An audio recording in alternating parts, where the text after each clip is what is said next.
laaj nañ ma nag ci train de vie de l'État bi ñu ñëwee ba léegi ci loolu la ñuy liggéey nu ñuy def ba réduire train de vie de l'État fi mu ne nii je l'avais annoncé pratiquement à part les voyages statutaires nga xam ne mënul ñàkk ministre bu déposé ma bloqué ko ministre yëpp. semaine passée dama toog ma ne SGG parce que man ministre yi laay contrôler mais les DG du ñu egsi ci man c'est au niveau de leur autorité de tutelle wala du secrétaire général ma ne SGG envoyé-moi sur les 3 mois les voyages des DG mais j'ai été surpris il y a des DG qui ont passé 33 jours sur les 90 jours à l'étranger 33 jours ñii 27 jours ñii 15 jours yooyu yëpp on va y mettre un terme et c'est pourquoi j'ai demandé à ce que désormais même pour les voyages des DG que ça soit soumis à mon appréciation balaa benn DG di jóge ci réew mi laaj na ñu it ci am na ko wax léegi ci mbirum loi bi nga xam ne wote nañ ko fii moo wax ni loi bi man maa jël initiative wax naa ko fii du loo xam ne dañ koo jël ci coxor wala parce que dañu bëgg a métital nit am na loo xam ne boo koy def yàlla dénk la responsabilité doo ci seet lu dul liy njëriñu réew waaye defoo ko pour orienter ko ci Masamba wala Mademba waaye nag Masamba ak Mademba bu mu dal gis nga waaw boo koy wote député yi fii mun nañ daje voté loi code électoral waaye député yi génn fii léegi moom ci boppam loi bi dal ci kawam parce que violé na benn feu rouge wala circule na fu mu waroon circuler la loi par essence est impersonnelle une fois qu'elle est votée nag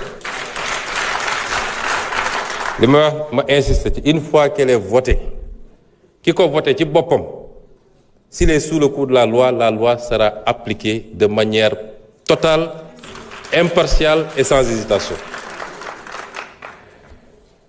ma wax nag ni ñi nga xam ne ñoom seen bopp ñoo bañ a wote loi bi pendant des décennies ñi nga xam ne ñoom ñoo koy xeex ñi nga xam ne ñoo taxaw fii sax ne ñoom du ñu wote loi bi tey ñoom ñoo am lu ñu war a wax ci application loi bi.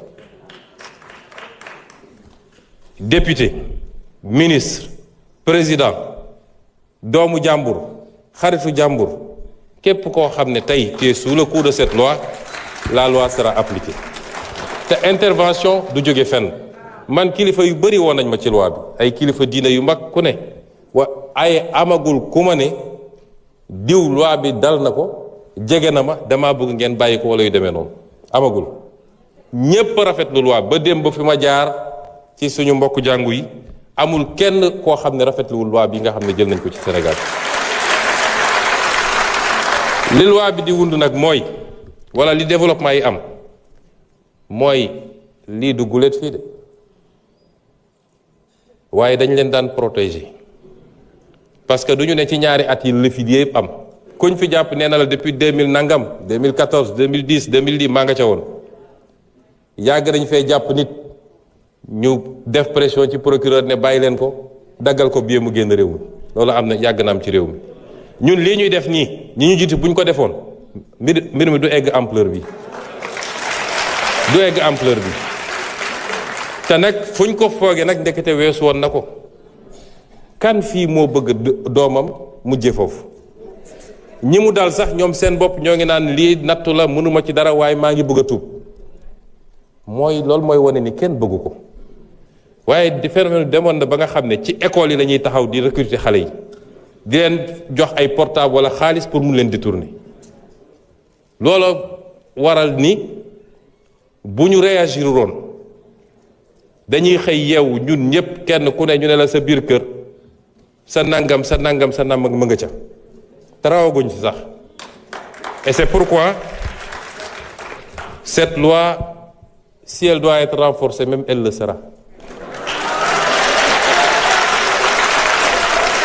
et nous insistons man nag duma justice du man may appliquer waaye la justice doit veiller à l'application totale intégrale impartiale et parfaite de cette loi, parce qu'il y va des intérêts supérieurs de cette nation. Et j'ai entendu beaucoup de gesticulations dans des pays étrangers, particulièrement la France. S'ils ont opté pour ces pratiques que je ne veux même pas nommer, c'est leur problème, mais nous n'avons pas de leçon à recevoir d'eux. Absolument pas de leçon. Aucune leçon. S'il y a intolérance, on doit le chercher dans ces pays. Ou pas plus tard qu'il y a 4 jours, une avocate a été attaquée parce qu'elle s'est fait interviewer avec un foulard sur la tête. C'est ça l'intolérance. C'est ces pays-là qui sont intolérants. Nous n'avons pas de leçon de recevoir de personne. Le peuple sénégalais souverain, dans sa totalité, je ne dis même pas dans sa majorité, ne veut pas de ces pratiques ici au Sénégal. Barki dem dama doon waxtaan ak un de mes ministres mu ne ma oui, l'objectif c'est de casser la chaîne de transmission du VIH. Ma ne ko non, l'objectif n'est pas de casser la chaîne de transmission, c'est un des objectifs sous-jacents. Mais l'objectif principal, c'est de mettre un terme à la prolifération du phénomène. Ça, l'objectif principal. Kon loolu jàpp naa ni am nañu satisfaction pour le moment ci application de la loi. Et nous insistons.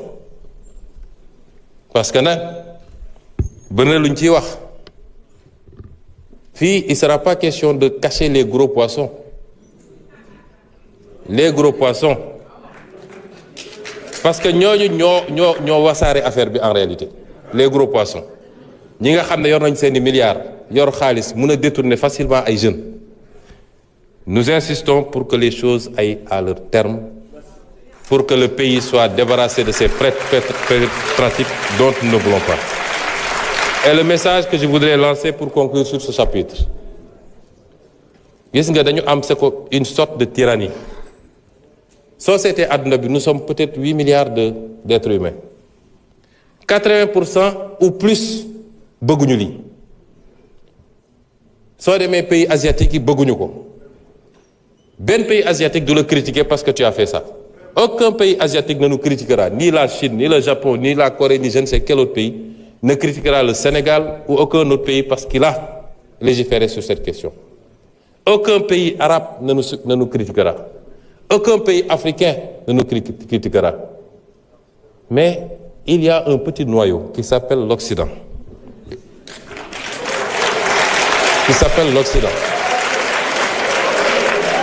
Et au sein duquel, d'ailleurs, le débat n'est pas tranché parce qu'il y en a beaucoup en Occident qui n'en veulent pas.